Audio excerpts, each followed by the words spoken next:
भगवान की जय।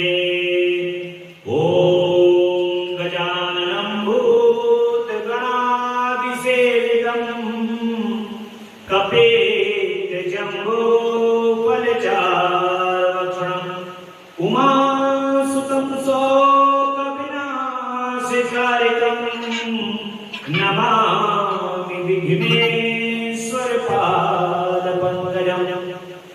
बोल गणपति गजानन भगवान की जय। ओम जयंती मंगलाकाली भद्रकाली कपालिनी दुर्गा क्षमा शिवा धात्री स्वाहा स्वधा नमस्तुते। बोल अम्बा मैया की जय, जगदम्बा मैया की जय। ओम कर्पूरगौरम करुणावतारम संसारसारम भुजगेन्द्रहारम सदा वसन्तं हृदयारविन्दे भवं भवानी सहितं नमामि। ओम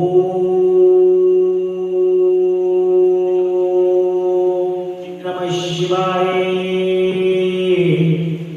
ओम नमः शिवाय। ओम नमः शिवाय।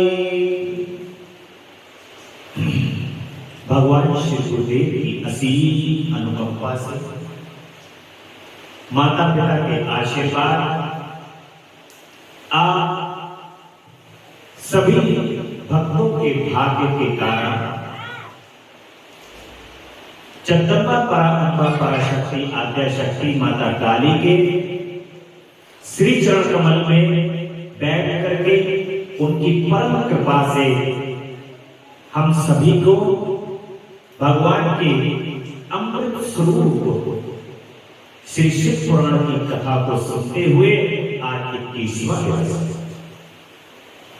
भगवान ने हम सभी पर परम कृपा करी है। उनकी परम कृपा हुई है जो उनकी कृपा से हमें भगवान की कथा को सुनने का सौभाग्य मिला। परम स्नेह भगवान का जो परम स्नेह है, जगदम्बा का परम स्नेह है, वो परम स्नेह हमें कथा के रूप में प्राप्त हो। ये स्नेह ऐसा लग रहा है कि मानो एक एक शब्द जब जगदम्बा का और भगवान शिव का हम बोल रहे हैं तो ऐसा प्रतीत हो रहा है कि जैसे जगदम्बा और भोलेनाथ हमें स्पर्श कर रहे हो, प्रेम कर रहे हो, स्नेह कर रहे हो। ऐसा आनंद जीवन के अंदर प्राप्त हो रहा है। वो स्नेह अपना कथा के माध्यम से हमें प्रदान कर रहे हैं। ऐसी अनुकंपा, ऐसी कृपा जो देवताओं के लिए भी दुर्लभ है, ऐसी कृपा उनके स्मरण से, उनके श्री चरण कमल को में स्नेह वंदन बार बार वंदन करने से भगवान कृपा करते हैं प्राप्त हुई। इस कलिकाल में जब मनुष्य को ये पता ही नहीं है कि उसको करना क्या है, मनुष्य को ये आभास ही नहीं है कि वो क्या करे और क्या करने से क्या हो जाए। हर वस्तु यहां पर बड़े यत्नपूर्वक उसका संचय करता है। थोड़े दिनों के बाद वही वस्तु उसको खराब लगने लगती है। थोड़े दिनों तक उसने संचय किया और संचय करते करते करते करते एक समय ऐसा आता है कि जब उसका उस वस्तु से भी मोह भंग हो जाता है। परंतु इस संसार में यदि आपको कहीं अपना प्रेम रखना है, अपना मोह रखना है, अपना स्नेह रखना है, तो वो है साक्षात जगदम्बा भगवान शिव जो जिनके चरणों में एक बार जाने के बाद, जिनके चरणों में जिनसे एक बार प्रीति हो जाने के बाद अन्यत्र इस संसार में और किसी के प्रीति की आवश्यकता आपको है। क्यों? समुद्र में जब आप चले जाओगे तो एक लोटा दो लोटा जल निकालने से समुद्र पे फर्क पड़ने वाला है, और समुद्र आपको अपने अंदर डुबो करके सराबोर कर देते। तो हमारी जगदम्बा और भगवान भोलेनाथ समुद्र हैं, उनके समुद्र के अंदर जो एक बार भक्ति रूपी डुबकी लगाया जाता है, प्रेम के अंदर जो जाकर के डुबकी लगा लेता है, वो ऊपर से एड़ी से लेकर के चोटी तक सराबोर और परम आनंद देने वाली भगवान की ये कथा समुद्र है। इस प्रेम रूपी कथा के अंदर जो गोते लगाएगा वो वाकई में ऊपर से लेकर नीचे तक सराबोर ही होगा। भगवान की कृपा उसको प्राप्त होगी, और जब वो भीगा हुआ होगा एड़ी से लेकर के चोटी तक, तब उसको पूर्ण रूप से भगवान की कृपा प्राप्त, क्योंकि भगवान को कुछ छोड़ते ही नहीं। ऐसे उनके कृपा है जो आपने अपने जीवन के अंदर सोचा भी नहीं होगा, विचार भी नहीं किया होगा, उतना स्नेह वो आपको देते थे, क्योंकि वो स्नेह से परिपूर्ण है। आपने देखा होगा आपके माता पिता जन्म देने वाले संसार के अंदर बच्चों से, अपने बच्चे जो होते हैं उनसे कितना प्रेम करते हैं। देखते हैं कि बच्चे कहीं ऐसा ना हो कि मेरे बालक को चोट लग जाए, भविष्य का सोचते हैं कि भविष्य में मैं अपने बच्चों के लिए ऐसा करूं जिससे ये आगे आने वाले समय के अंदर परेशान ना हो। ऐसा प्रेम, ऐसा अगाध प्रेम इस संसार के अंदर जो माँ बाप के रूप के अंदर आपको भगवान प्राप्त हुए हैं, प्रथम गुरुदेव जो प्राप्त हुए हैं, उनसे मिलता है। परंतु आप ये सोचिए कि जो साक्षात जगदम्बा है, साक्षात जगत पिता हैं, अगर उनका स्नेह, उनका एक बार स्नेह की दृष्टि आपके ऊपर पड़ जाए तो फिर आपकी क्या स्थिति होगी। वो दृष्टि एक बार हमारे ऊपर पड़ जाए, एक बार जगदम्बा की और भोलेनाथ की शरणागत हमें मिल जाए, बस इसी का बखान करने के लिए भगवान की कथाएं हैं। जब हम उनकी कथा पढ़ते हैं तो स्वतः ही हमारे हृदय के अंदर उनसे प्रेम उमड़ता है, और वो प्रेम उनसे जोड़ता है। बोले भक्तवत्सल भगवान की जय। कल की कथा में बड़ा सुंदर प्रसंग है भगवान का। माता जी के पुत्र भगवान श्री गणेश माता जी के पुत्र हैं, और काय से उत्पत्ति हुई है, जगदम्बा के पैर से। और माता ने अपने अंश को निकाल करके गणेश जी की उत्पत्ति की है। तो साक्षात जगदम्बा का ही स्वरूप है गणेश जी। और भगवान शिव के साथ आप लोगों ने कल की कथा में सुना था,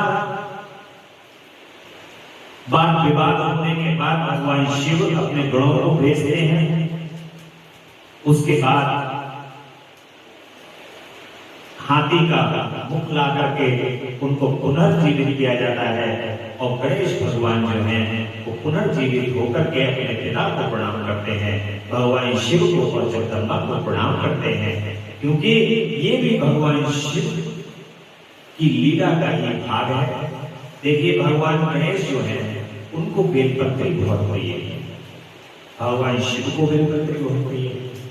भगवान गणेश को दूधास बहुत प्रिय है, भगवान शिव को दूधास बहुत प्रिय है, उनको पंचामृत बहुत प्रिय है, उनको भी पंचामृत प्रिय है।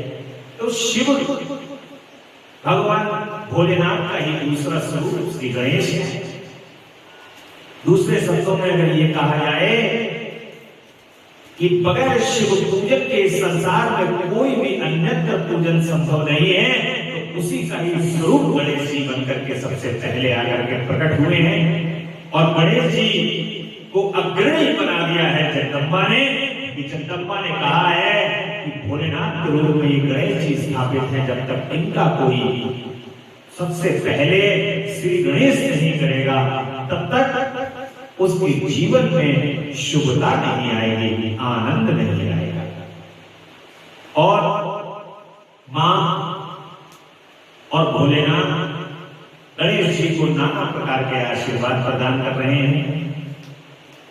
और ये आशीर्वाद, एक बात और बताऊं मैं आपको, मां के जो दूध है, जगदम्बा के जो दूध है, उन दूधों में हनुमान जी, भैरव जी और शिवदूती करालीचा अनंता परमेश्वरी, भगवान शिव जो है वो जगदम्बा के स्वयं दूध है।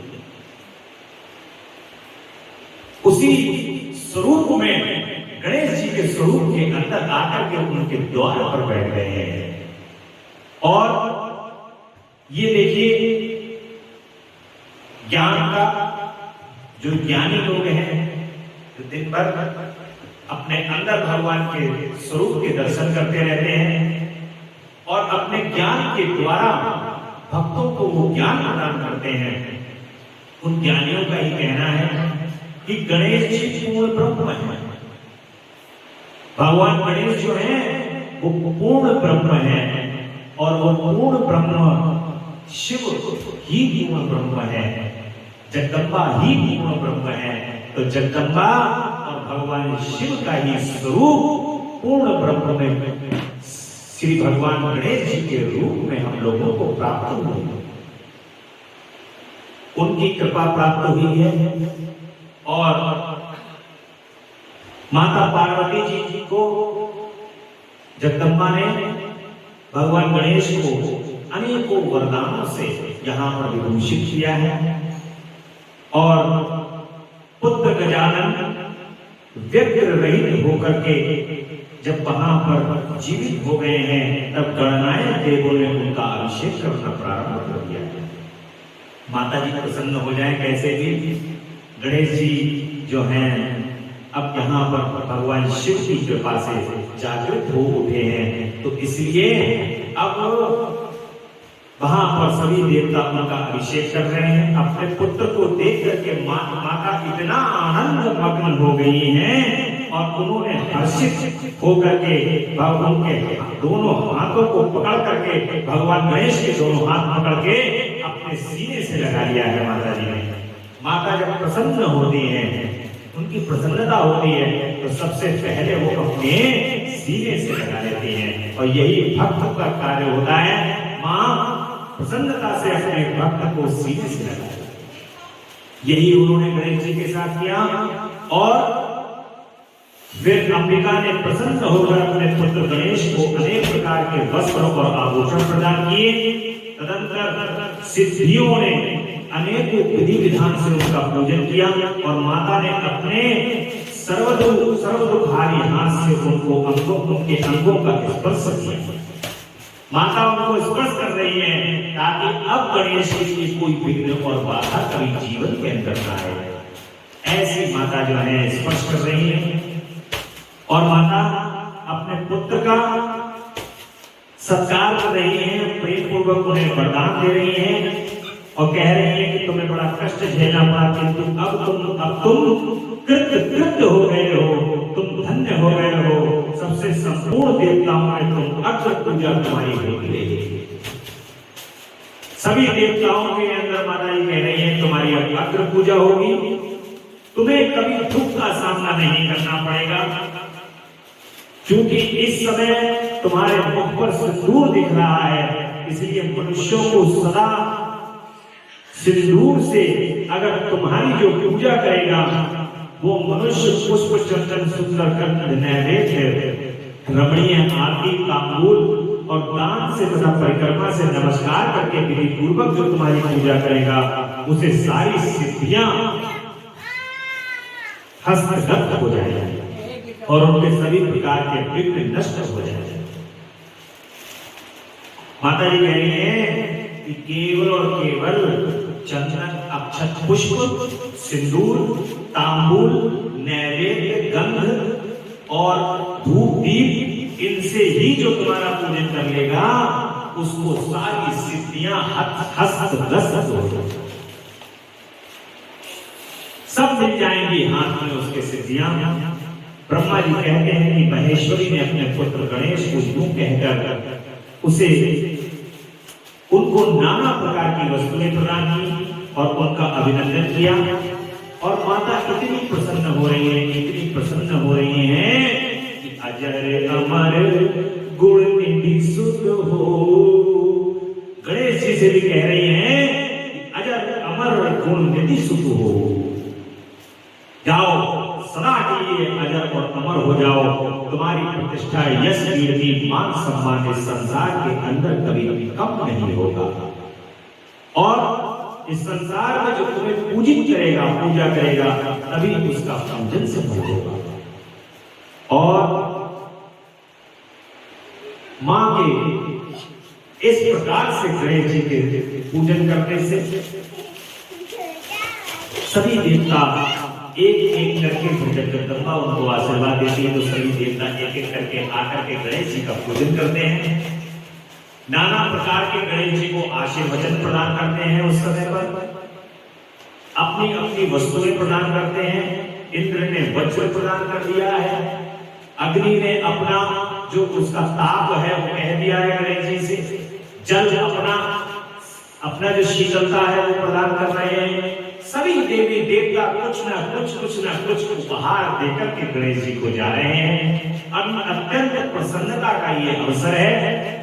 ब्रह्मा जी कहते हैं कि मुनि तदंतर ब्रह्मा जी विष्णु जी और शंकर जी आदि सभी देवताओं ने मिलकर के माता जी को प्रसन्न करने के लिए गणेश जी को वही के वही सर्वाध्यक्ष बना दिया।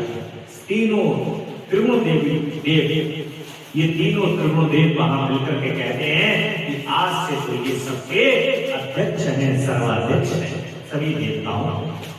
और उसी समय शिव जी परम प्रसन्न चित्त से पुनः गणेश जी को लोक में सर्वदा सुख देने वाले अनेकों वर प्रदान करते हैं। भगवान शिव कहते हैं कि हे गजानन निसंदेह मैं तुझ पर परम प्रसन्न हूं, मेरे प्रसन्न हो जाने पर अब तू सारे जगत को प्रसन्न हुआ समझ, अब कोई भी तेरा विरोध नहीं कर सकता। तू शक्ति का पुत्र है, अतः अत्यंत तेजस्वी है, बालक होने पर भी तुमने महान पराक्रम प्रकट किया है, ये तुम सदा सुखी रहोगे। भगवान कह रहे हैं गणेश जी से जो तुम्हारा तेज है उस तेज के समान संसार के अंदर अन्यत्र और कोई तेज नहीं होगा। अब भगवान शिव गणेश जी को आशीर्वाद दे रहे हैं नाना प्रकार के। भगवान शिव कह रहे हैं अत्यंत प्रसन्न हो गए हैं। भगवान कह रहे हैं कि गणेश जी जो भाद्रपद मास की कृष्ण पक्ष की चतुर्थी तिथि को चंद्रमा का सूर्योदय होने पर उत्पन्न हुआ है, जिस समय गिरिजा के सुंदर चित्र से तुम्हारा रूप प्रकट हुआ है उस समय रात्रि का प्रथम प्रहर बीत रहा था, इसलिए उसी दिन से आरंभ करके और उसी तिथि में जो तुम्हारा उत्तम व्रत करेगा उस व्रत का परम शोभन तथा संपूर्ण सिद्धियों की प्रदाता हो जाएगा। गणेश चतुर्थी वाले दिन भाद्रपद पक्ष की चतुर्थी आने वाली है। गणेश चतुर्थी बोलते हैं उस चतुर्थी पर भगवान शिव ने आशीर्वाद प्रदान किया है कि जो इस चतुर्थी पर तुम्हारा पूजन बंधन और तुम्हारा व्रत करेगा उसको सर्व सिद्धियां प्रदान। और यूं व्रत करते करते तब सारा गणेश जी के पूजा की विधि को यहाँ पर बताया गया है। और गणेश चतुर्थी अब आने वाली है। भगवान श्री गणेश के पंडाल सब तरफ लग जाएंगे, लेकिन बस आप सबसे ये प्रार्थना है कि भगवान गणेश जी का पूजन विधि विधान से अपने घर के अंदर जो लोग भगवान गणेश को अपने घर ला करके स्थापित करते हैं वो मिट्टी के ही भगवान श्री गणेश को लेकर के आए और छोटे भगवान गणेश लेकर के आए। देखिए विशाल मूर्ति बनाने से ये छोटी मूर्ति में भगवान की पूजा करने से तो फल छोटा या बड़ा हो जाता है। श्रद्धा बड़ी होनी चाहिए और भगवान की प्रतिमा छोटी होनी चाहिए। इसलिए ऐसी सुलभ जिसका आप श्रृंगार कर लें, जिनका आप आरती पूजन बंधन कर लें, इतना भगवान की प्रतिमा होनी चाहिए और अच्छे से ला करके भगवान का सेवा सत्कार करना चाहिए। वैसे तो ये कहा जाता है कि गणेश चतुर्थी के पर्व पर भगवान की जो मूर्ति का पूजन है, विसर्जन है, वो महाराष्ट्र क्षेत्र के अंदर बताया गया है। उस क्षेत्र में ही वहां पर पूजन विसर्जन बताया गया है, वरना भगवान गणेश का विसर्जन तो कभी होता ही नहीं।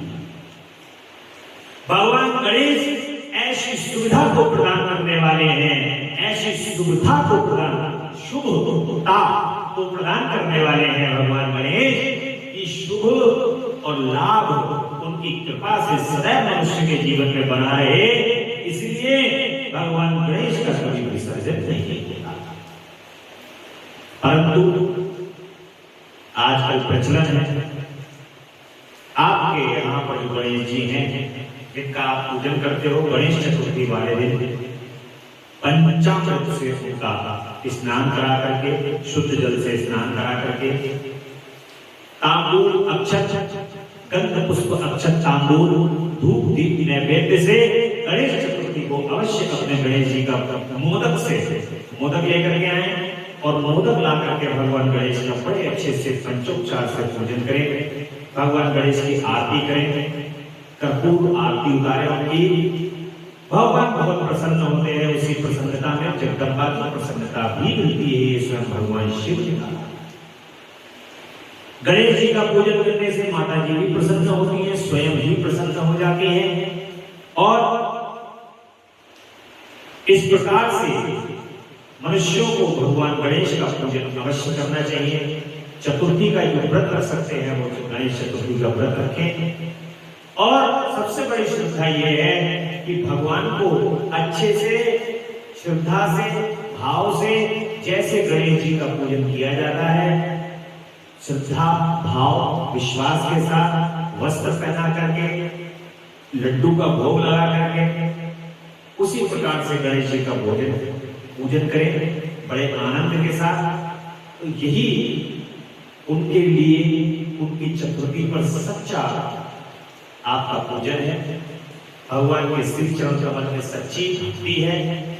अन्यत्र जिस प्रकार का चलन इस संसार के अंदर है, उस चलन से इस भीड़ की ओर न भागते हुए अपनी श्रद्धा और भाव को रखते हुए भगवान की सेवा करना। इसलिए आजकल के इस युग के अंदर ये कहा भी जाता है कि कलयुग में अनेक धर्म उत्पन्न हो जाएंगे, संप्रदाय उत्पन्न हो जाएंगे, अनेक पद्धति उत्पन्न हो जाएंगी पूजाओं को करने की। ये पूजा है, उसी पूजा में से अनेक पूजाओं की पद्धति उत्पन्न हो जाएंगी। परंतु सत्य क्या है? सत्य है वेद, सत्य है पुराण और सत्य है उपनिषद। यही सत्य सनातन धर्म की सत्यता है। जो सत्यता है उस सत्यता से हम कभी दूर नहीं जा सकते। जो सत्य के पीछे चलेगा वही तो फिर सब कुछ हासिल करेगा। कहते हैं कि सत्य सुनने में कड़वा लग सकता है परंतु परिणाम बहुत अच्छा होता है। और सत्य को छुपाने के लिए कभी झूठ नहीं बोलना पड़ता। सत्य को सत्य रहना चाहिए और सत्य को सत्य यदि है तो वो सदैव सत्य है, उसको कभी छुपाने की आवश्यकता नहीं पड़ती और उसको छुपाने के लिए कभी झूठ का सहारा नहीं लेना पड़ेगा। और जो झूठ का सहारा है उसको छुपाने के लिए अनेक झूठ बोलने पड़ते हैं और झूठ की उत्पत्ति हो जाती है। एक समय ऐसा आता है कि सत्य निकल करके सामने आ गया। तो सत्य है, सत्य सनातन धर्म है। इसलिए जो हमारा धर्म है, जो सत्यता है, उसको सत्य रखते हुए, उसका पालन करते हुए, जो हमारे ऋषियों ने, मुनियों ने, ज्ञानियों ने, ब्राह्मणों ने और इस संसार के अंदर हमारे बड़े बुजुर्गों ने जो नियम बनाए हैं पूजा पद्धति के, उनका पालन करते हुए, उसके अनुसरण करते हुए चलिए, उसके हिसाब से चलिए, तब आपको जीवन में सदैव कामयाबी मिलेगी, प्रगति मिलेगी, यश मिलेगा, कीर्ति मिलेगी, मान सम्मान मिलेगा। ये अभिमान करते हुए नहीं, जो मैं कर रहा हूं वो सही है, जैसा मैं कर रहा हूं वो सही है, उससे कभी भी भगवान की प्राप्ति नहीं हो सकती।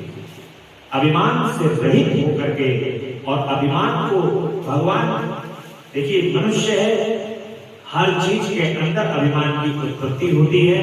उस अभिमान को हमें नीचे रखते हुए, खत्म करते हुए भगवान से सदैव ये प्रार्थना करनी पड़ती है कि हे प्रभु, जरा सा भी अभिमान यदि उत्पन्न हो जाए तो आप उसका तुरंत ही नाश कर दीजिए। और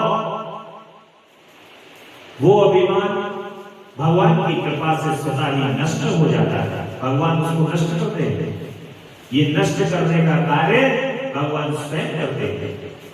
मनुष्य क्या होता है, करते करते करते करते करते उसको नहीं पता होगा कि मैं अभिमान कर रहा हूं, परंतु भगवान तो अंतर्यामी है, वो तुरंत आपकी इस बात को ग्रहण कर लेते हैं कि ये अभिमान है, और अभिमान का नाश करने के लिए नाना प्रकार की लीलाओं की रचना कर देते हैं, और वो लीला होने से अभिमान अपने आप नीचे आ जाए।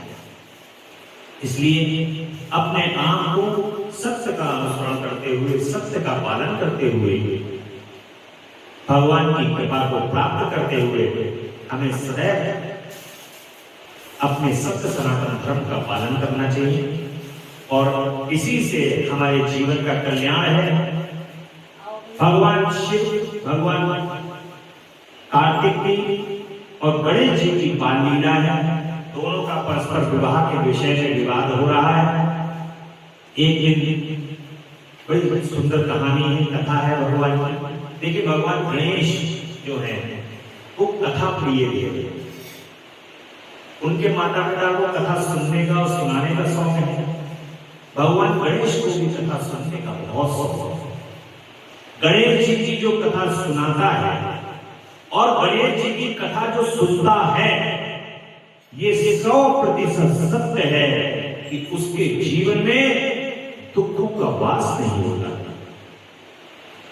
कभी दुख निकट नहीं आते। सदैव जीवन के अंदर शुभता रहती है, सदैव शुभ लक्षण प्रतीत होते हैं, सदैव मांगलिक कार्य होते हैं, शुभ कार्य होते हैं जो गणेश जी की कथा का सुनते हैं।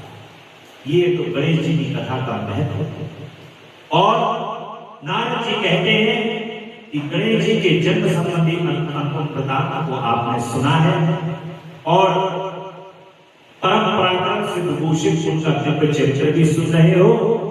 सुरेश्वर को उसके बाद कौन सी घटना घटी उसका मैं आपसे वर्णन कर रहा हूं। पिताजी शिव और माता पार्वती उज्ज्वल यश महान आनंद प्रदान करने वाला योग का वृतांत है। दोनों माता पिता बैठे हुए हैं। ब्रह्मा जी कह रहे हैं कि तुम तो बड़े कारुणिक हो, तुमने बड़ी उत्तम बात पूछी है नारद जी से। नारद जी पूछ रहे हैं इस कथा के बारे में, और ध्यान लगा करके इस कथा को सुनो। माता शिव, भगवान शिव और माता पार्वती अपने दोनों पुत्रों की बाल लीला देख देख करके बड़े बड़े से मगन हो रहे हैं। बच्चे खेलते हैं तो बड़ा अच्छा लगता है माँ बापों को। ऐसे ही भगवान कार्तिकेय और गणेश जी महाराज खेल रहे हैं आंगन में।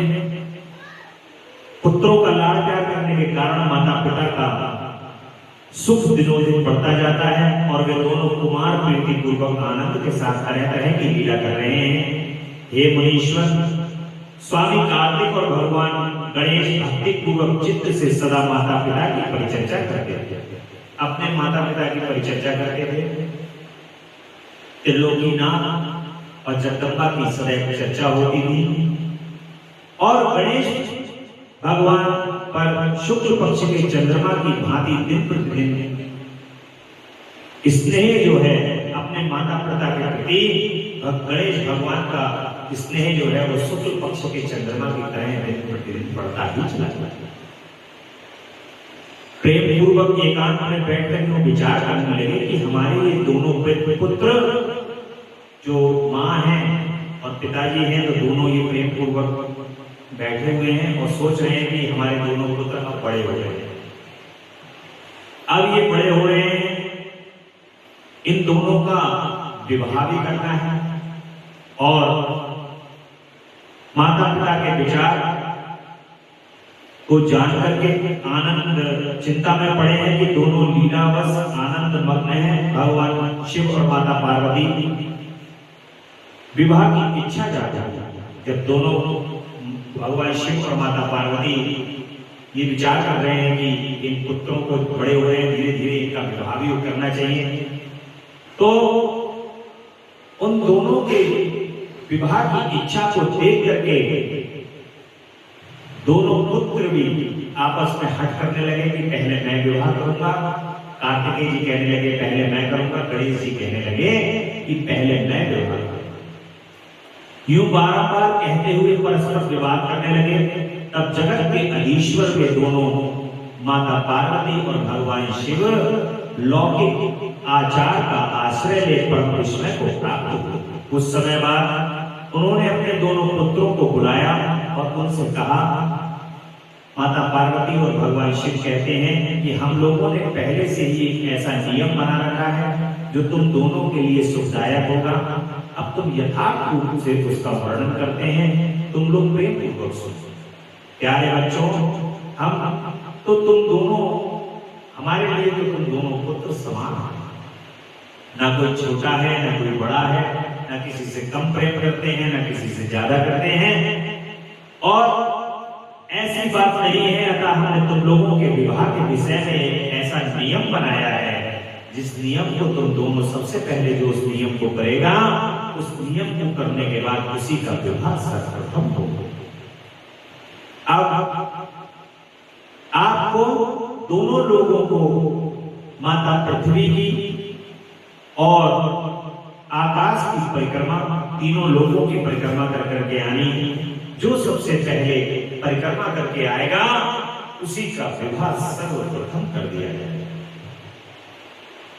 और उन तीनों लोगों में उसको गणाध्यक्ष भी बना दिया जाएगा।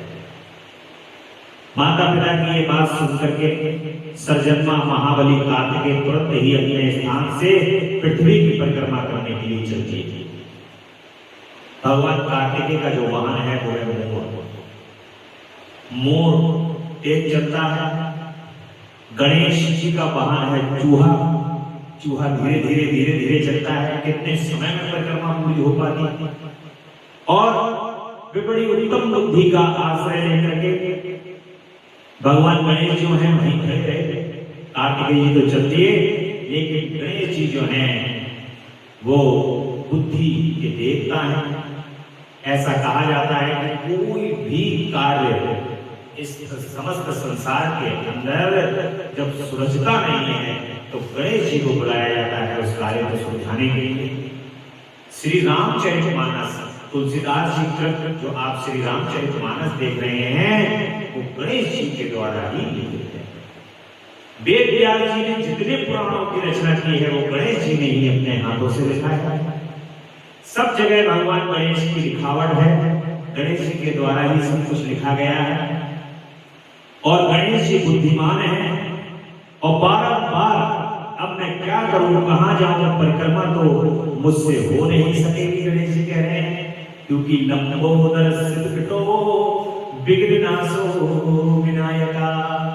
लंबा उदर है भगवान गणेश का। उदर जो है लंबा है, हष्ट पुष्ट शरीर है और चूहे की सवारी है। तो सोच रहे हैं कि मैं जाऊंगा कहां। ऐसा फिर सारी पृथ्वी की परिक्रमा में कैसे सुख प्राप्त कर सकूंगा, ऐसा विचार करके गणेश जी ने जो कुछ किया है आप उसको सुनिए।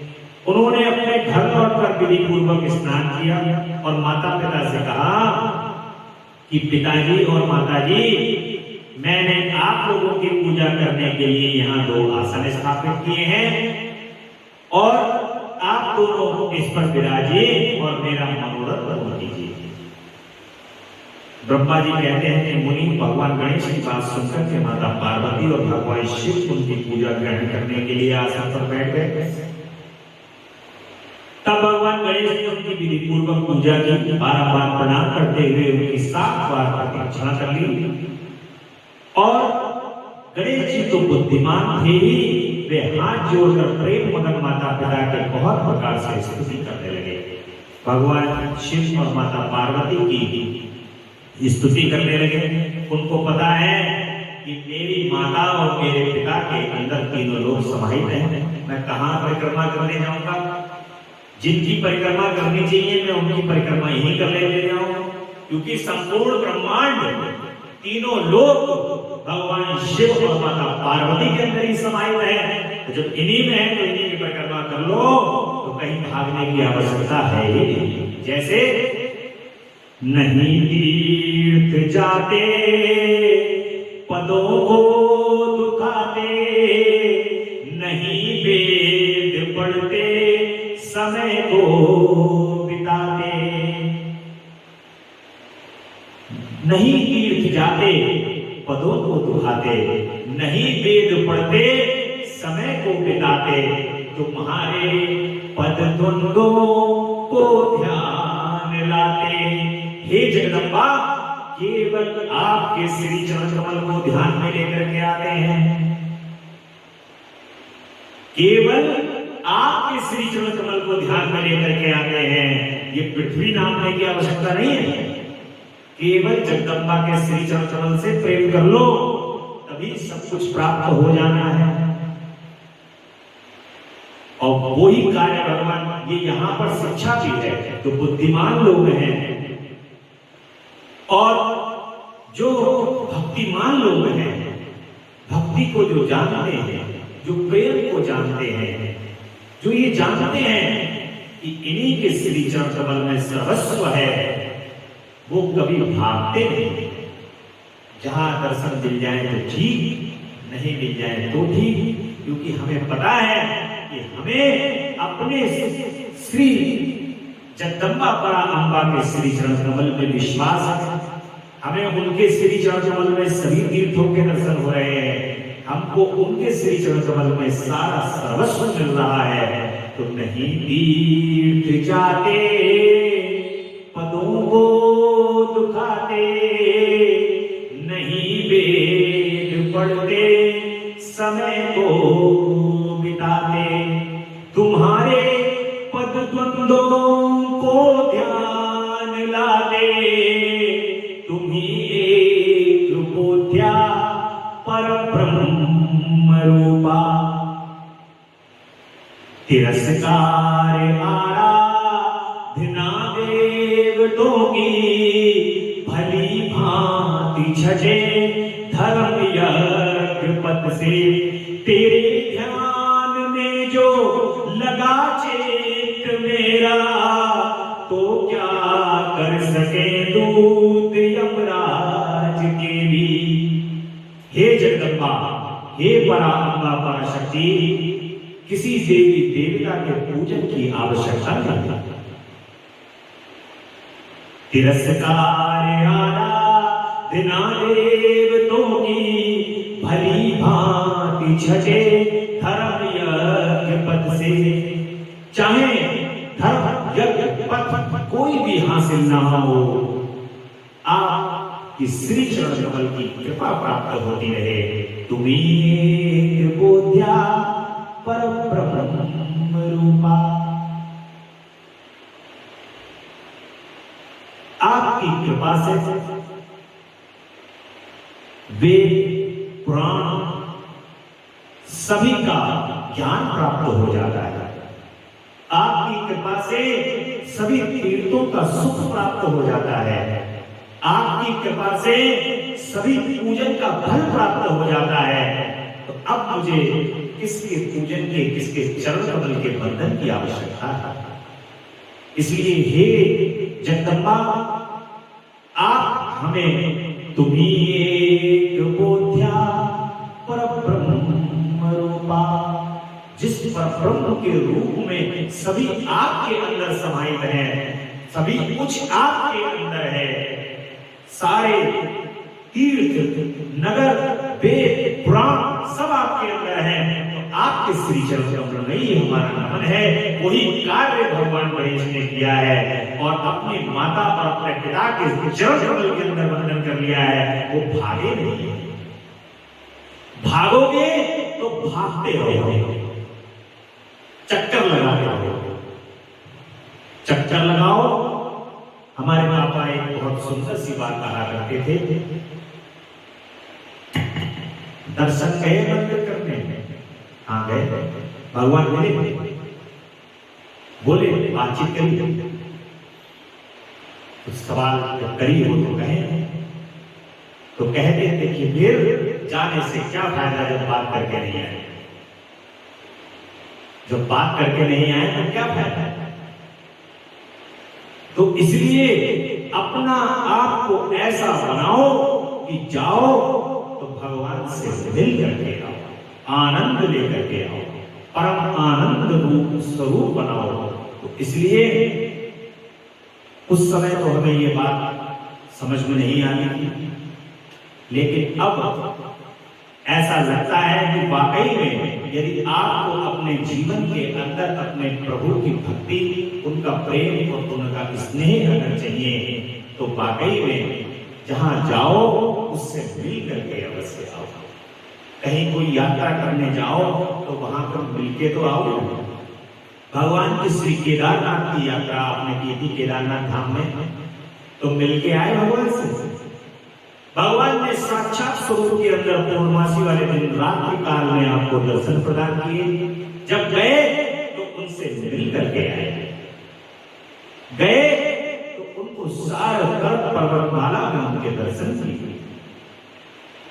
और जब भगवान के दर्शन करने जाओगे, जब मिलने जाओगे इस भाव से कि हम उनसे मिलने जा रहे हैं, तो ये बात तो सत्य है कि उनको मिलना ही मिलना, क्योंकि इंतजार तो वो भी कर रहे हैं, बस मिलना है आप। वही बुद्धिमानी भगवान गणेश ने की है। और भगवान गणेश बड़े आनंद से अपने माता पिता के चक्कर लगा रहे हैं, पूजा कर रहे हैं। वेद शास्त्र और पुराणों में बालक के लिए धर्म पालन की जैसी बात कही गई है, वैसे आपने सब पूरी कर ली है गणेश जी कि माता पिता के चरणों में ही संपूर्ण संसार है। और मेरे पिताजी को त्रिलोकीनाथ कहा जाता है, मेरी जगदम्बा प्रकृति स्वरूपा है, ये पृथ्वी का भी रूप है। जब प्रकृति स्वरूपा है तो पृथ्वी को हम क्या कहते हैं? माता जगदम्बा, पृथ्वी को जगदम्बा कहते हैं। भारत एक ऐसा देश है केवल जो अपनी मां के रूप में सबको पूजता है, जिसने हर चीज के अंदर अपनी मां देखी है। गाय के अंदर जगदम्बा को देखा है, मां कहा है। गंगा को मैया कहा है, गंगा को कहते हैं मैया। और पृथ्वी को मां कहते हैं। और तो और भारत माता अपने देश को भी मां के स्वरूप के अंदर भारत पूजता है। तो ऐसा देश जो मां के अन्यत्र और कुछ नहीं देखता, वो देश जहां पर केवल और केवल मां की पूजा होती है, जगदम्बा की पूजा होती है, सभी वस्तुओं के अंदर मां को देखा जाता है। तो इसलिए भगवान गणेश की जो है वो मां को ही पृथ्वी के रूप में अपनी कह रहे हैं कि जब मेरी मां है तो यही में पृथ्वी समाई। और त्रिलोकीनाथ मेरे पिताजी हैं, इनके कोई वेद शास्त्र ये कह देते त्रिलोकीनाथ के अंदर सब कुछ नहीं है। पुराणों के अंदर जो कहा गया है, वेदों के अंदर, शास्त्रों के अंदर जो कहा गया है, सभी को ये बात मान्य होगी कि हाँ, गणेश जी जो कह रहे हैं वो बिल्कुल तकाल सत्य है। इस बात को कोई अन्यथा कर ही नहीं सकता। और उस पर विचार करके उन्होंने अपने माता पिता से भी यही कहा, तो उनके माता पिता को भी यही स्वीकार करना पड़ा कि हाँ, जो गणेश जी कह रहे हैं वो बात वाकई में सत्य है, क्योंकि सत्य को कोई गलत कह ही नहीं सकता। सभी देवी देवता, माता पार्वती और भगवान शिव का जैसा मनोरथ था कि इनका विवाह होना चाहिए गणेश जी का, वैसा मनोरथ दोनों ने कहा कि हाँ, बात पक्की हो गई, सभी देवता आ गए, बात पक्की हो गई। विश्वकर्मा जी को तुरंत भगवान शिव ने प्रकट किया और कहा कि विवाह की व्यवस्था करो गणेश जी, गणेश जी का विवाह होना चाहिए। और उसे देख करके ऋषियों तथा देवताओं को परम हर्ष हुआ। मुनि गणेश जी को भी उन दोनों रिद्धि और सिद्धि, ये दोनों पत्नियां गणेश जी को प्रदान कर दी गई और दोनों के दिव्य पुत्र उत्पन्न हुए। जब ये विवाह हो गया, सबको परम सुख हुआ। एक सिद्धि के गर्भ से क्षेम नाम के पुत्र पैदा हुए और सिद्धि के गर्भ से बुद्धि नाम के पुत्र पैदा हुए। उनका नाम लाभ हुआ, एक शुभ और एक लाभ। ये शुभ और लाभ भगवान गणेश के ही पुत्र दोनों, और ये दोनों रिद्धि और सिद्धि से प्राप्त हुए। इस प्रकार जब भगवान गणेश अचिंत्य सुख का भोग करते हुए निवास करने लगे, तब दूसरे पुत्र स्वामी कार्तिक पृथ्वी की परिक्रमा करके लौट पड़े। अब भगवान गणेश के दो पुत्र भी हो गए, विवाह भी हो गया, तब 7 चक्कर लगा करके कार्तिकेय जी जो है लौट करके आए। इतना समय लगा और जब भगवान कार्तिकेय ने सुना, उस समय नारद जी ने आकर कुमार स्कंद को सब कुछ सुनाया। नारद जी भी सक्षम है सब बातें बताने में, और उनको बड़ा क्षोभ हुआ। वे माता पिता भगवान शिव और शिवा के द्वारा रोके जाने पर भी नहीं रुक करके क्रौंच पर्वत की ओर चले गए और देवऋषि उसी दिन से शिव पुत्र स्वामी कार्तिक का कुमारापन प्रसिद्ध हो गया। उनका नाम त्रिलोकी में विख्यात हो गया। वह शुभदायक, सर्व पापहारी, पुण्यमय और उत्कृष्ट ब्रह्मचर्य की शक्ति प्रदान करने वाले। उन्होंने निर्णय कर लिया कि माता पिता ने तो गणेश जी का विवाह कर दिया, अब मैं कभी विवाह नहीं करूंगा। और कार्तिक की पूर्णिमा को सभी देवता, ऋषि, तीर्थ और मुनीश्वर सदा कुमार का दर्शन करने के लिए क्रौंच पर्वत जाते हैं। आज भी क्रौंच पर्वत पर देखिए, साउथ में भगवान कार्तिक का पूजन बहुत होता है। इतना पूजा जाता है, उनको इतना पूजा जाता है, और जिस विधि विधान से पूजा जाता है उस तरीके से तो यहाँ पर अपने क्षेत्र के अंदर इतनी पूजा तो होती नहीं। बड़े विधि विधान से, बड़े आनंद से, और वहां पर सर्व संपदा से संपन्न करते हैं भगवान कार्तिक सभी को। और जो मनुष्य कार्तिक पूर्णिमा के दिन कृतिका नक्षत्र योग होने पर स्वामी कार्तिक का दर्शन करता है, उसके संपूर्ण पाप नष्ट हो जाते हैं। आज भी घोर से घोर पापी हो और कार्तिक पूर्णिमा के दिन जो जाकर के भगवान कार्तिक के क्रौंच पर्वत पर दर्शन करता है, उसके सभी पाप स्वतः ही नष्ट हो जाते हैं। अब मनोवांछित धन की प्राप्ति हो रही है। इधर स्कंद का बिछोह हो जाने पर माता जी को बड़ा दुख हो रहा है। पुत्र तो दोनों समान हैं। लीला भगवान शिव और माता पार्वती की है, ये लीला करते रहते हैं और ये कथाई है, उनकी कथा सुनाते जा रहे हैं, लीला होती जा रही है। भगवान शिव जो है वो बहुत लीलाकारी है। उन्होंने दीन भाव से अपने भगवान शिव से कहा कि प्रभु आप मुझे साथ लेकर के वहां चलिए। माता जी कह रही हैं कि कार्तिक के पास ले चलो मुझे। और तब प्रिया को सुख देने के निमित्त स्वयं भगवान शिव अपने एक अंश से उस पर्वत पर गए और सुखदायक मल्लिकार्जुन नामक ज्योतिर्लिंग के नाम से वहां प्रतिष्ठित हो गए। भगवान शिव ही वहीं प्रतिष्ठित हो गए। मल्लिकार्जुन, मल्लिकार्जुन का मतलब है भगवान शिव और माता पार्वती। अर्जुन भगवान शिव का नाम है और मल्लिका जगदम्बा पार्वती। जहां पर भगवान शिव और माता पार्वती का दोनों स्वरूप है, जिस ज्योतिर्लिंग में है उसको कहते हैं मल्लिकार्जुन। और ज्योतिर्लिंग के नाम से प्रकट हुए वे सत्पुरुषों की गति और अपने सभी भक्तों के मनोरथ पूर्ण करने वाले हैं। माता जी आज भी भगवान शिव के सहित उस पर्वत पर विराजमान है,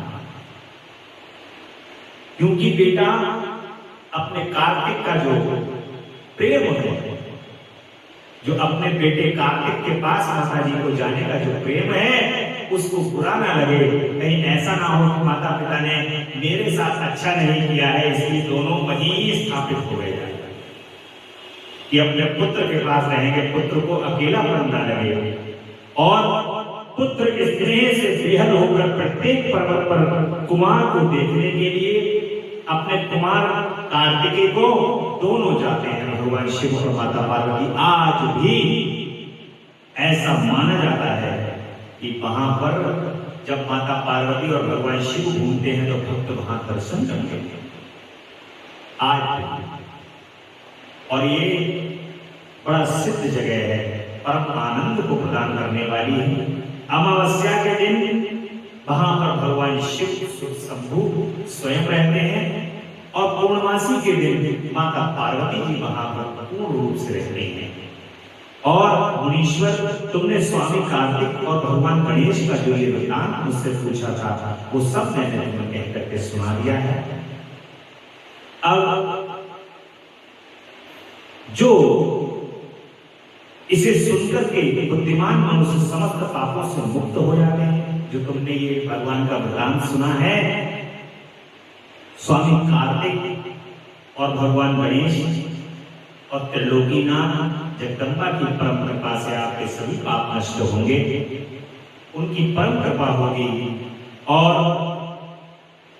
समस्त पापों से मुक्त होकर के सभी शुभ कामनाएं पूर्ण हो जाती हैं। शुभ तो वो खुद है ही, लाभ गणेश जी को जो स्मरण करता है तो शुभ अपने आप आता है, शुभता अपने आप आती है और शुभता लाभ लेकर के आ जाती है।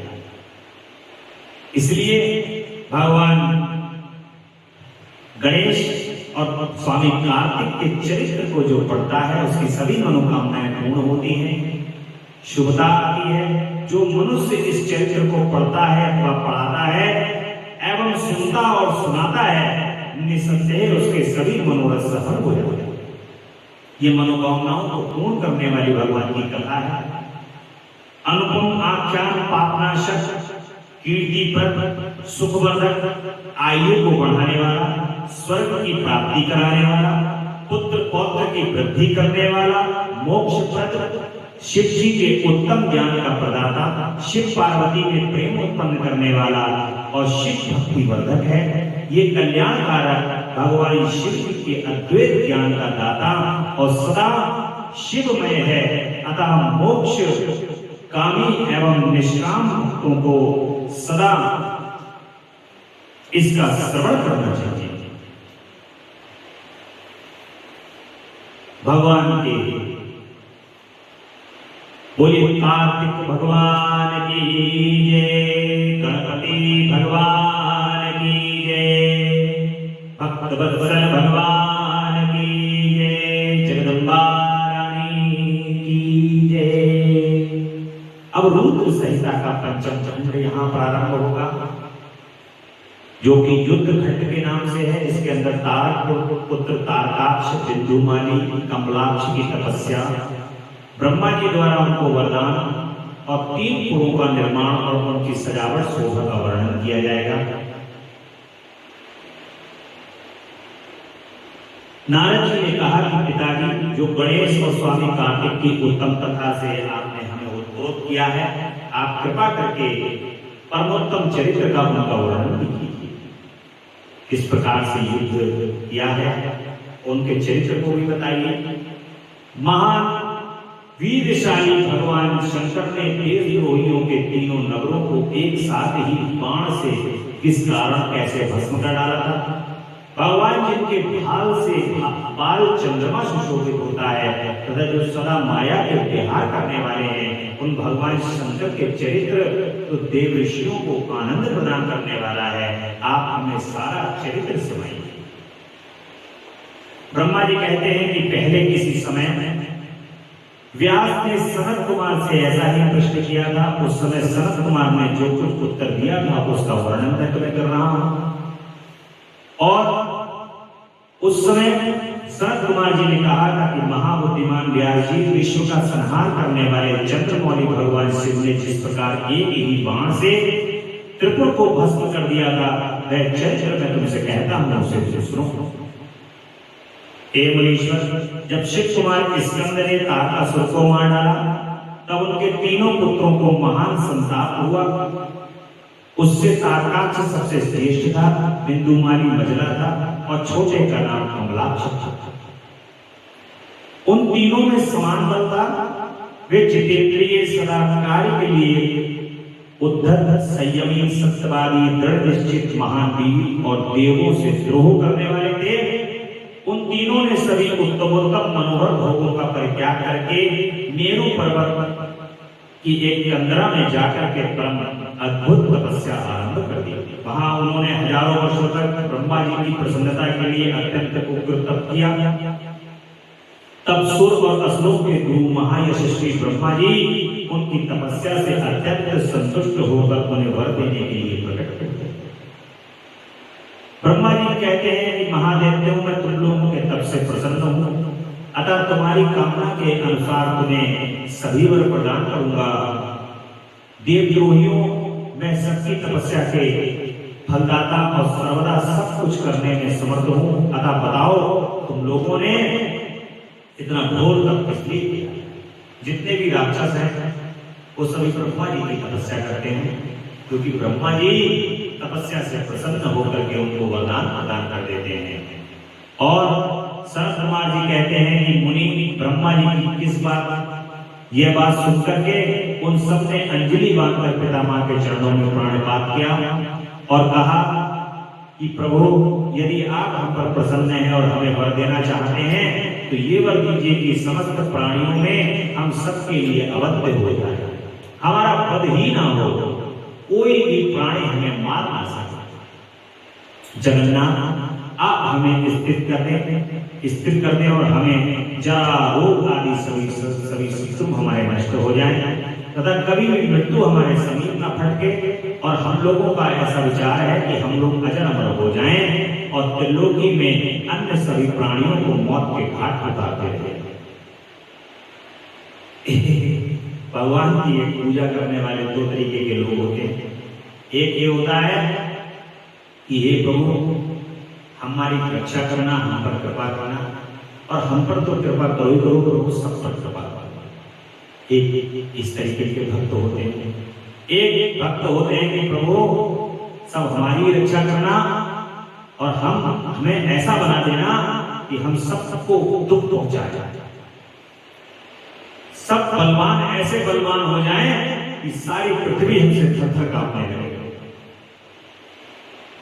और इसका ऐसा हो जाए, उसका वैसा हो जाए, ये भगवान के पास बैठ करके लोग जो हैं वो इस तरीके की बातें करते रहते हैं। दो तरीके के भगवान के पास मांगने वाले होते हैं। वो भक्त जिनका निर्मल हृदय होता है भगवान से केवल यही मांगते हैं कि प्रभु मुझे तो अपनी भक्ति प्रदान करो और सबका कल्याण करो।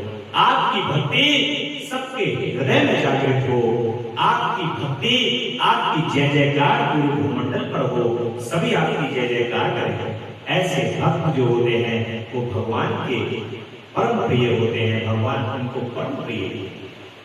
और परंतु ये राक्षस हैं, जैसी इनकी प्रवृत्ति है वैसा ही ये मांग रहे हैं। और हम लोगों का ऐसा विचार है कि हम लोग अजर अमर हो जाएं, यदि 5 ही दिनों में काल के गाल में चला जाना निश्चित हो ही है, तो अतुल लक्ष्मी पुरुषोत्तम नगर अनन्य भोग सामग्री उत्कृष्ट पद पर ऐश्वर्य से क्या पाएगा? कह रहे हैं, ब्रह्मा जी कह रहे हैं, अगर थोड़े दिन का जीवन है तो ऐसे ऐश्वर्य का क्या फायदा है?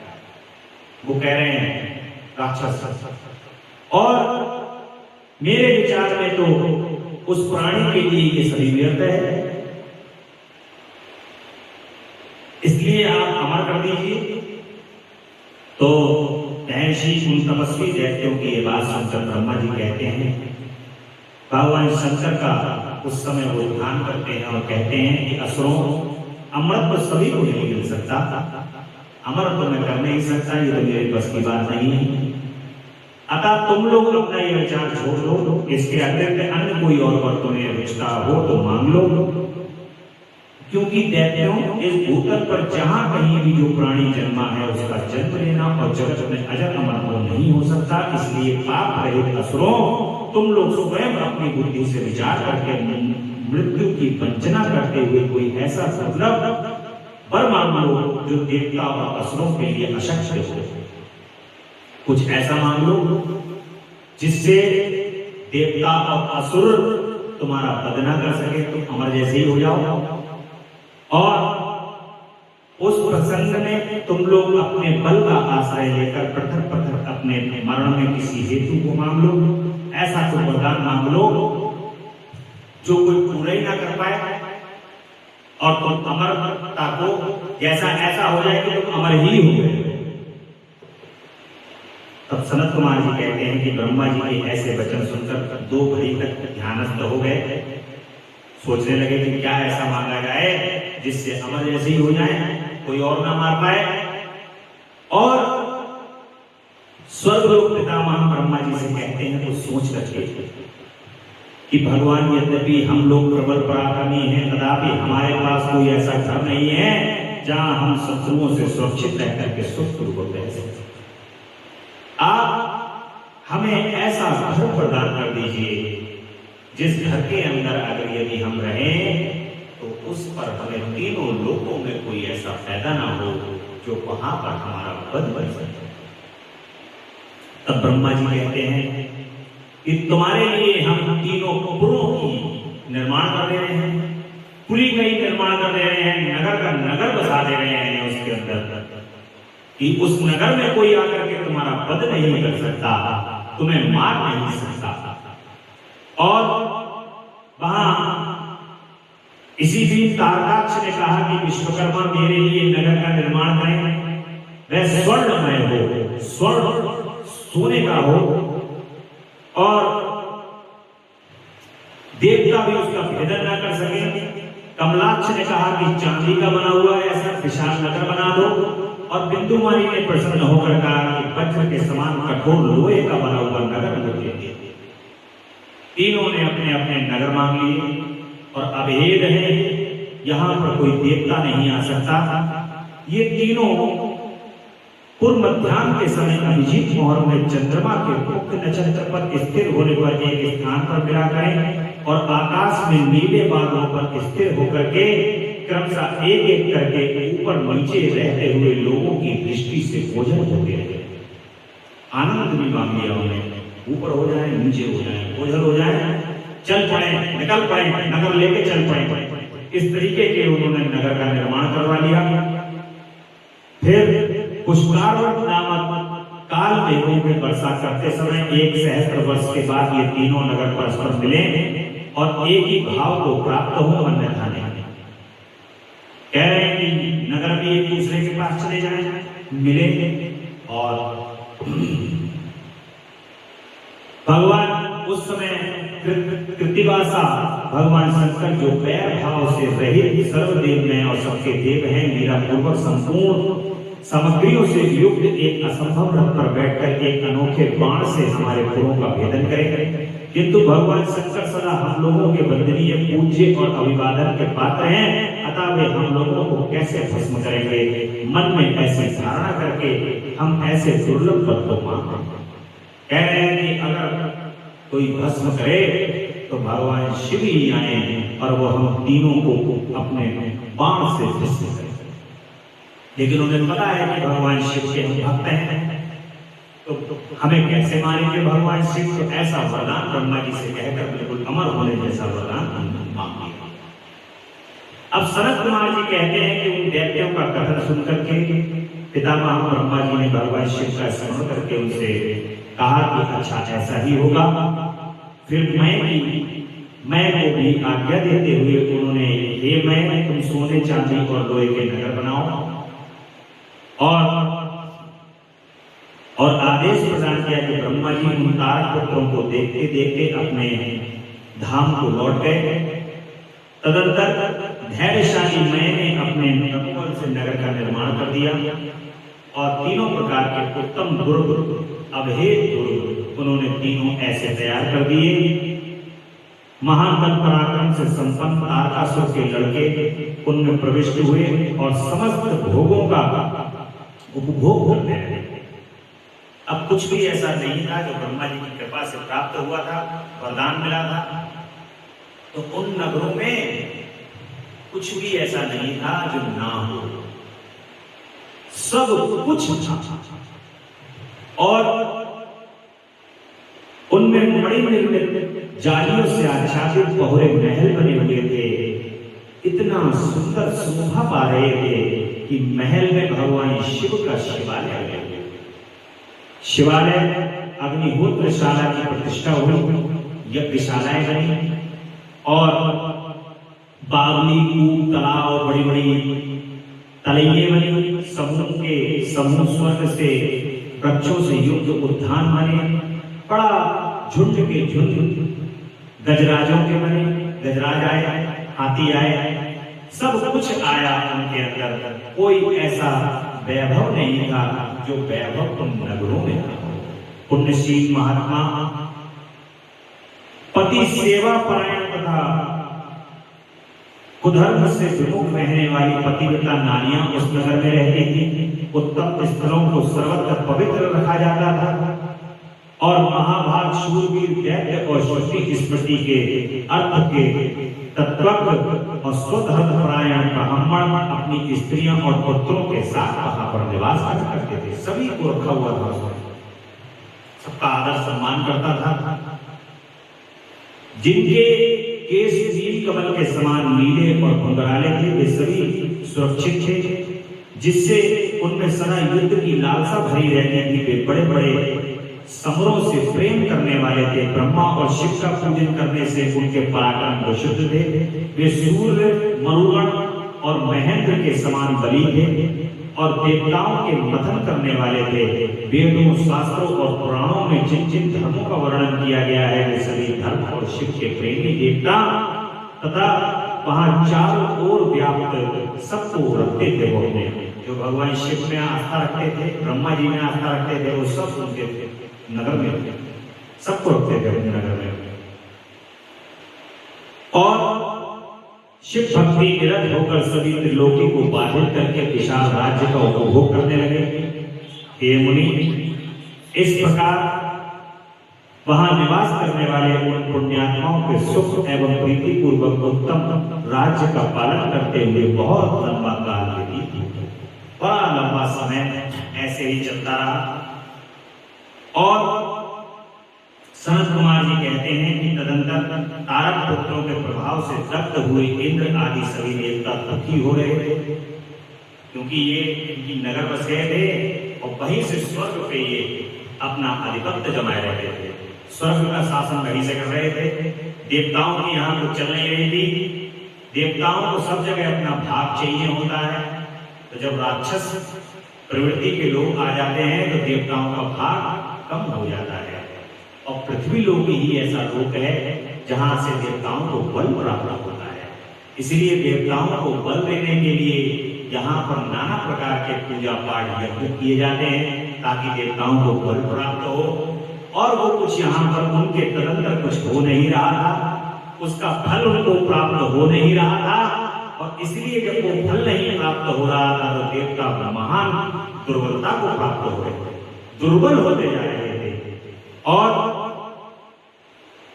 त्रिपुरों के स्वामी तारक पुत्रों ने अपनी मायासुर ने समस्त स्वर्गवासियों को संतप्त कर दिया।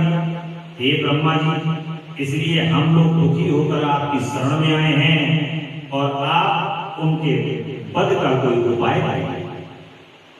बड़े सत्य का पालन करते हुए भगवान शिव और ब्रह्मा जी का पूजन करते हुए अपने नगर को बसाए हुए समय व्यतीत होता जा रहा है, परंतु देवता इसलिए दुर्बल हो रहे हैं क्योंकि उनका भाग उनको प्राप्त नहीं हो रहा।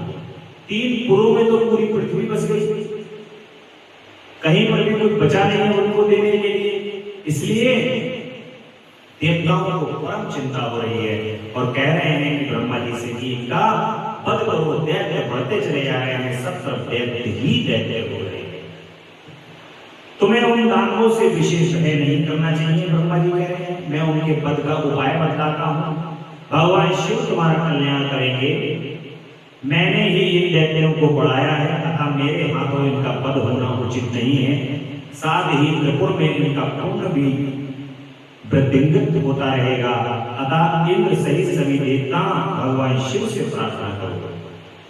कहते हैं कि भगवान शिव से ही प्रार्थना करो, वही कोई रास्ता निकालेंगे। और सभी देवता भगवान शिव से प्रार्थना करते हैं और भगवान शिव जब प्रसन्न होंगे तभी कल्याण करेंगे।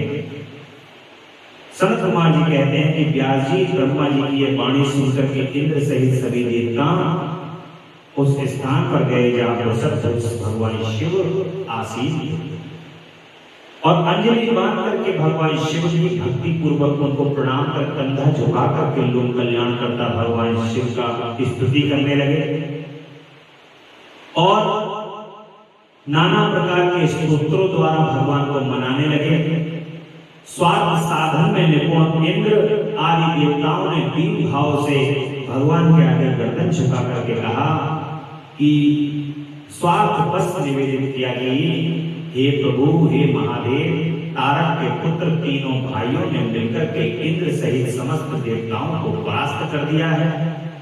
हे भगवान, इन्होंने त्रिलोकी की तथा मुनीश्वरों को अपने अधीन कर लिया है और संपूर्ण सिद्ध स्थानों को नष्ट करके सारे जगत को उत्पीड़ित कर रखा है। और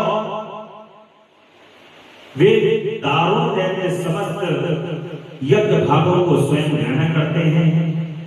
ऋषि धर्म का निवारण करके अधर्म का विस्तार कर रखा है। भगवान शंकर निश्चय ही तारक पुत्र समस्त प्राणियों के लिए अवध्य है, इसलिए वे स्वेच्छानुसार सभी कार्य करते रहते हैं। हे प्रभु, ये त्रिपुर निवासी दारुण दैत्य जब तक जगत का विनाश न कर डालें, उनके पहले ही आप किसी नीति का विधान करके हमारी रक्षा कर लीजिए। कहीं ऐसा ना हो कि ये समस्त संसार का विनाश कर दें और हमारी रक्षा करिए। ये कहते हुए स्वर्गवासी इंद्र देवों की बात सुनकर के शिव जी को उत्तर देते हुए कहते हैं, भगवान शिव कहते हैं उनसे कि देवगण इस समय वे त्रिपुरधीश महान पुण्य कार्यों को कर रहा है।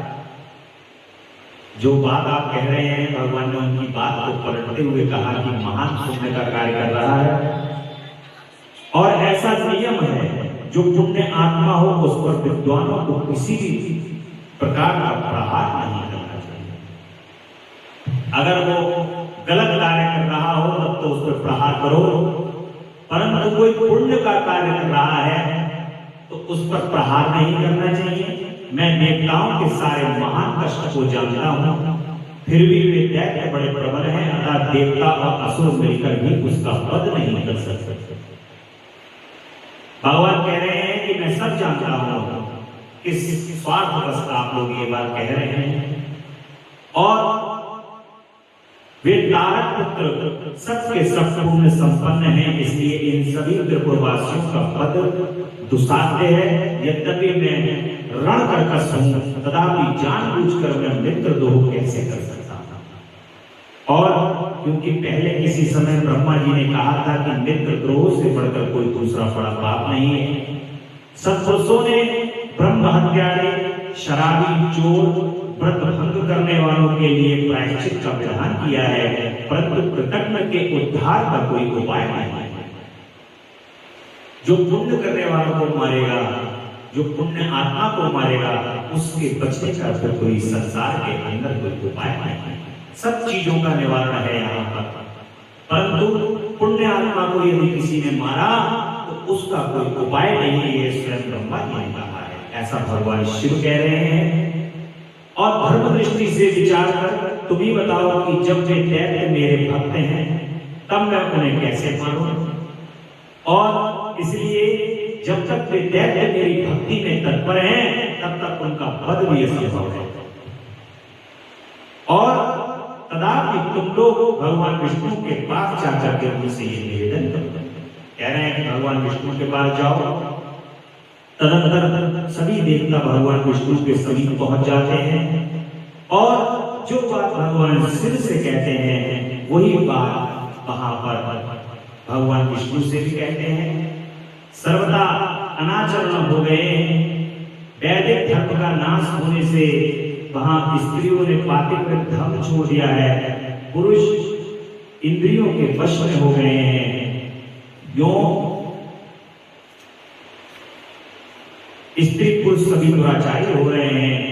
देवाराधन, श्राद्ध, यज्ञ, व्रत, शिव, विष्णु, सूर्य, गणेश आदि का पूजन, स्नान, दान आदि सब सुख आचरण नष्ट हो गए हैं। तब माया तथा लक्ष्मी उन पुरों में जा पहुंची। अब भगवान विष्णु के पास जब वो गए हैं तब भगवान विष्णु ने वहां पर जाकर के अपनी माया से उन सबको भक्ति से विमुख कर दिया है और सभी जो जो कार्य, जो जो लक्षण वहां पर अच्छे प्रकट होने लगे थे, वो सारे ही लक्षण वहां पर अलक्षण के रूप में प्रकट होने लगे। लक्ष्मी अलक्ष्मी के रूप में प्रकट होने लगी और सभी देवता अब भगवान शिव के पास पर दोबारा गए हैं और भगवान शिव से कह रहे हैं कि प्रभु अब तो जाकर के वहां पर सब शुद्ध हो गया है, ना तो कोई वहां पर आपका पूजन कर रहा है, ना ब्रह्मा जी का पूजन कर रहा है, ना सत्कर्म हो रहे हैं, ना श्राद्ध हो रहे हैं, वहां तो सब कुछ नष्ट हो गया। तब भाइयों सहित, पूर्ववासियों सहित उन दैत्यराज की बुद्धि विशेष रूप से मोहाच्छन्न हो गई है। तब उनमें कौन सी घटना घटी है विभो, तब सारा वृतांत का वर्णन।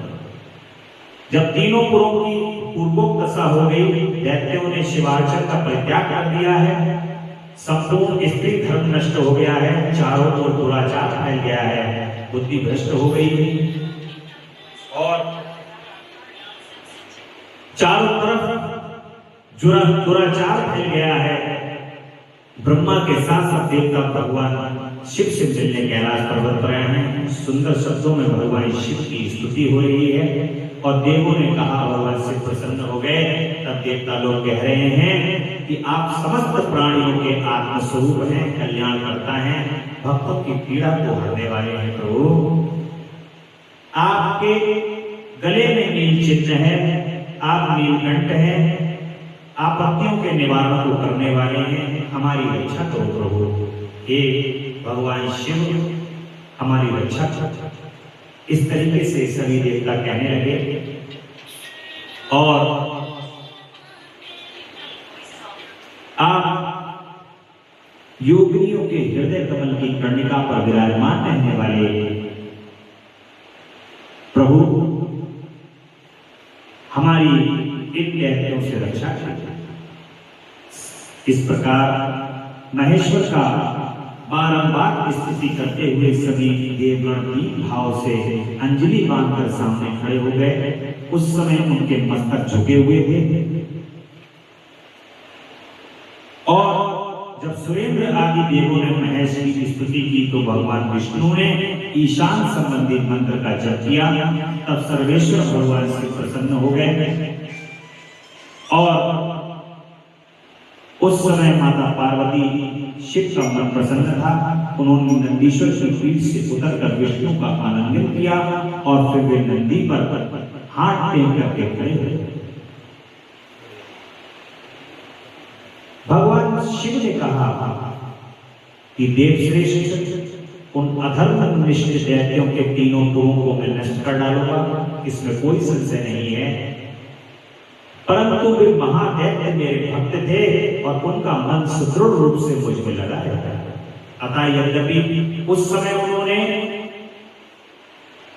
धर्म का परित्याग कर दिया है, तथापि क्या मेरे ही द्वारा मारने योग्य है। इसलिए जिन्होंने त्रिपुरवासी सारे दैत्यों को धर्म भ्रष्ट करके मेरी भक्ति से विमुख कर दिया है, कोई ही उन्हें नहीं मार सकता। मुनीश्वर शंभु के ये वचन सुनकर उन समस्त देवताओं का और श्री हरि का भी मन उदास हो गया।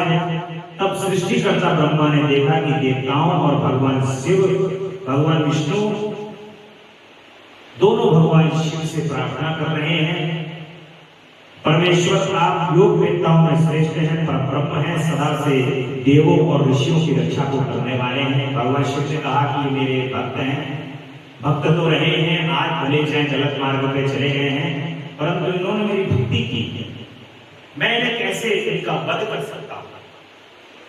तब देवों और ऋषियों के प्राण रक्षक महादेव साधुओं की रक्षा के लिए आपके द्वारा उन मेलेच्छों का वध उचित है, उन असुरों का वध करना अत्यंत आवश्यक है। जैसे देवता क्यों चिंतित रहते थे,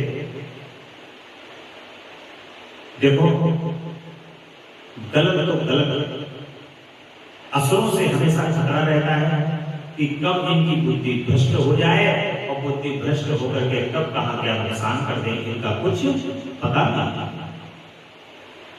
कहां क्या नष्ट भ्रष्ट कर दें। इसलिए देवता सदैव चिंतित रहते थे और देवताओं के जो पोषण करने वाले हैं वो भगवान विष्णु हैं। भगवान विष्णु देवताओं के लिए सारे कार्य करते हैं बड़े आनंद होकर के, क्योंकि भक्त वत्सल है भगवान।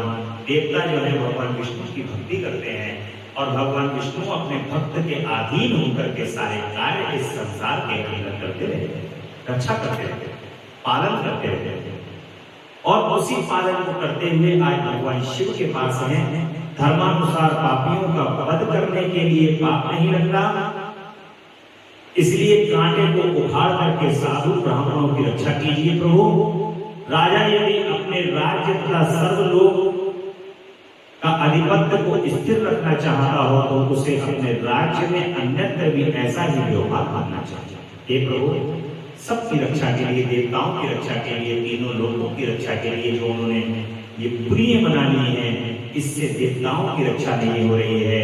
सर्वत्र जो उनका भाग ये तीनों ग्रहण कर ले रहे हैं और इस पृथ्वी पर शुभ कार्य हो रहे हैं होना, केवल इन पुरियों में ही कार्य हो रहे हैं। ये सब कार्य को संपन्न करने के लिए आप हमारी रक्षा कीजिए। देवताओं का जो भाग है तो आपके आश्रित हैं, आप ही की शरणागत हैं, आप हमारी रक्षा कीजिए तीनों से। तब पर उसके बाद भगवान शिव कहते हैं, वो प्रसन्न हो जाते हैं भगवान देवताओं से और वो विचार करते हैं कि हाँ, देवता लोग सही कह रहे हैं, इनको इनका भाग मिलना चाहिए। और जो ये संपूर्ण संसार की मैंने रचना की है, ये रचना सुचारू रूप से चलनी चाहिए, जैसी मैंने रचना की है उसी हिसाब से ये सब कुछ चलना चाहिए। भगवान शिव प्रसन्न हो जाते हैं और कहते हैं कि हे ब्राह्मण, आप मुझे देवताओं का सम्राट बतला रहे हैं, तो मेरे पास उस पद के योग्य कोई ऐसी सामग्री है ही नहीं। भगवान शिव कहते हैं, और जिससे मैं उस पद को ग्रहण कर सकूं, क्योंकि ना तो मेरे पास कोई महान दिव्य है, ना उपयुक्त सारथी है और न संग्राम में विजय दिलाने वाले वैसे धनुष बाण हैं। और जिन्हें लेकर के मैं मनो योगपूर्ण संग्राम में उन प्रबल दैत्यों का वध कर सकूं। यूं कहकर के भगवान शिव अपने स्थान पर चुपचाप खड़े हो गए और भगवान श्री हरि कहते हैं, विष्णु कहते हैं कि हे प्रभु, देवों तथा मुनियों, तुम लोग क्यों दुखी हो रहे हो। सभी देव और मुनि भगवान फिर एक बार कहते हैं कि मैं कैसे लड़ूंगा युद्ध। भगवान विष्णु कहते हैं कि देवों और मुनियों, देवताओं, आप लोग दुखी मत हो। मैंने ऐसा सुना है कि नहरादन में पहले महान कष्ट झेलना पड़ता है, पीछे भक्त की दृढ़ता देखकर इष्ट देव अवश्य प्रसन्न होते हैं। परंतु शिव तो समस्त गणों के अध्यक्ष हैं, परमेश्वर है, आशुतोष ही ठहरे। अतः पहले ओम का उच्चारण करके फिर नमः का प्रयोग करें, फिर शिवाय कह करके 2 बार शुभम का उच्चारण करें, इसके बाद 2 बार गुरु का प्रयोग करें, फिर शिवाय नमः ओम जोड़ दें, ओम नमः शिवाय शुभम शुभम गुरु गुरु शिवाय नमः ओम, ये मंत्र बनता है। और बुद्धि विशारदों, यदि तुम लोग शिव की प्रसन्नता के लिए इस मंत्र का पुनः 1 करोड़ जाप करोगे तो भगवान शिव तुम्हारे कार्य को अवश्य पूर्ण करेंगे। और ये जो मंत्र है भगवान शिव का, ये ऐसा मंत्र है, दिव्य मंत्र है, ओम नमः शिवाय शुभम शुभम गुरु गुरु शिवाय नमः ओम। जिसको भी इसका प्रयोग करना है वो भगवान के इस मंत्र का प्रयोग कहीं पर भी कोई असाध्य कार्य हो, जो तुम्हारा कार्य नहीं हो रहा हो, इसको जब करके घर से जाना, इस तीनों लोगों के अंदर भी यदि कोई महान बलशाली व्यक्ति भी तुम्हारा कार्य रोक रहा होगा तो उसका बल भगवान शिव की कृपा से क्षीण हो जाएगा और तुम्हारा कार्य सिद्ध हो जाएगा। इतना बल है भगवान शिव के इस मंत्र में, क्योंकि ये मंत्र भगवान श्री हरि विष्णु ने स्वयं दिया है। और सभी देवता इसका जाप करने लगे, तब भगवान प्रसन्न हो गए। कहते हैं कि उत्तम व्रत का पालन करने वाले सभी देवताओं, तुम लोगों ने जब से मैं प्रसन्न हो गया और अब तुम लोग अपना मनोवांछित वर मांगो। जब भगवान ने मनोवांछित वर मांगने के लिए कह दिया है तो देवादिदेव कल्याणकर्ता भगवान जगदीश्वर प्रसन्न हो गए और देवताओं की विकलता का विचार करके आप दीन बंधु कृपा की ध्यान हैं, ऐसा सभी देवता कह रहे हैं भगवान से। और भगवान शिव कह रहे हैं कि मुनियों, अब त्रिपुर को नष्ट हुआ ही तुम समझो। प्रसन्न हो गए भगवान, तो कह रहे हैं कि अब मैं उसे नष्ट कर दूंगा। तुम लोग आदर पूर्वक मेरी बात सुनो। मैंने पहले जिस दिव्य सारथी धनुष और उत्तम बाण को अंगीकार किया है वह शीघ्र ही तैयार करो। निश्चय ही तुम, इसलिए तुम्हें चाहिए कि मेरे लिए यत्न पूर्वक सम्राट के योग्य सारा उपकरण प्रस्तुत कर दो।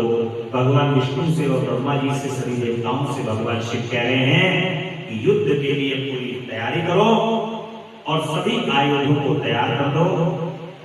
परमात्मा शिव की बात सुनकर के सभी देवता परम प्रसन्न हुए कि भगवान युद्ध के लिए तैयार हो गए हैं। अब भगवान युद्ध करने के लिए जाएंगे और सर्वदेव में भगवान शिव रथ के ऊपर सवार होकर के, कौन कौन इस रथ के अंदर, सभी देवी देवता, भगवान सूर्य स्वयं घोड़े लेकर के उसके अंदर आगे हैं। सूर्य के 7 घोड़े हैं जो सब अपने रथ के ऊपर सवार होकर के सूर्य आते हैं, तो स्वयं भगवान सूर्य नारायण इस रथ के अंदर सवार हैं।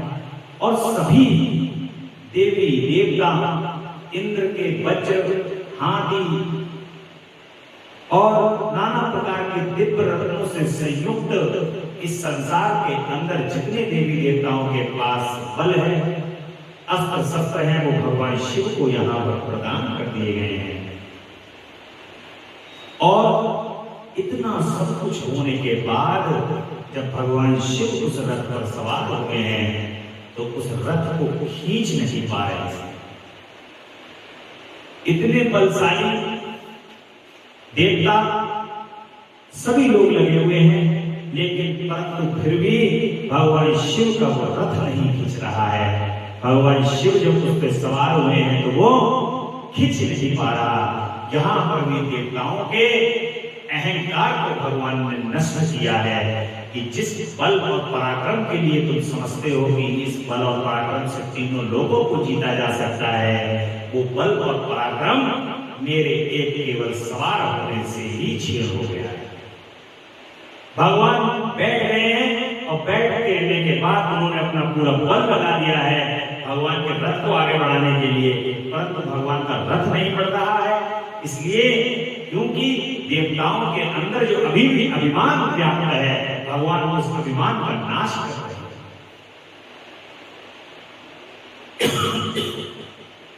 जिस प्रकार भगवान अपने भक्तों की रक्षा करते हैं, उनके निर्मल मन से सब कुछ ग्रहण करते हैं, उसी प्रकार जब अहंकार उत्पन्न होता है तो भगवान अहंकार का नाश करते हैं। और अब युद्ध भूमि में भगवान ने देवताओं पर कृपा की है और युद्ध भूमि में भगवान शिव आ गए हैं और असुरों को ललकार करके करोड़ों सूर्यों के समान प्रकाश वहां उस भीषण बाण को ललकारा है भगवान शिव ने, और उस भीषण बाण को भगवान ने उन तीनों असुरों के ऊपर छोड़ दिया। उस समय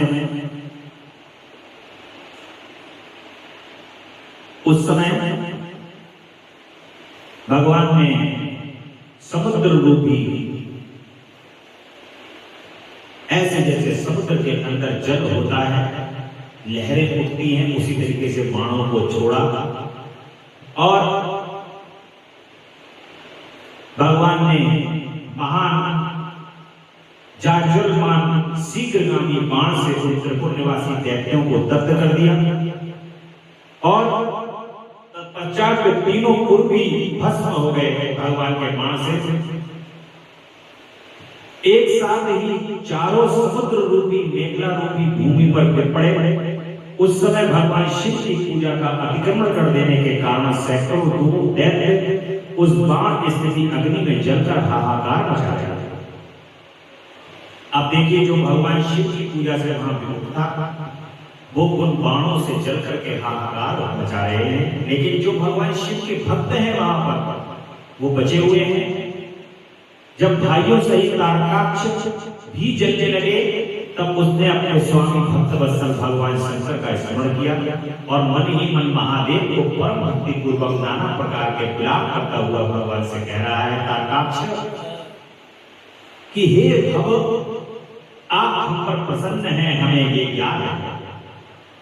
भगवान ने इतनी लीलाएं की, कैसे ये मेरे भक्त में इनके पास ना जाऊं, और इस सत्य के प्रभाव से आप फिर कब भाइयों सहित हमें दग्ध करेंगे, हमें कब दग्ध करोगे प्रभु? और हे प्रभु, जो देवता और असुरों के लिए अप्राप्य है वह आपके हाथ से मरोड़ रूप दुर्लभ लाभ हमें प्राप्त हो रहा है।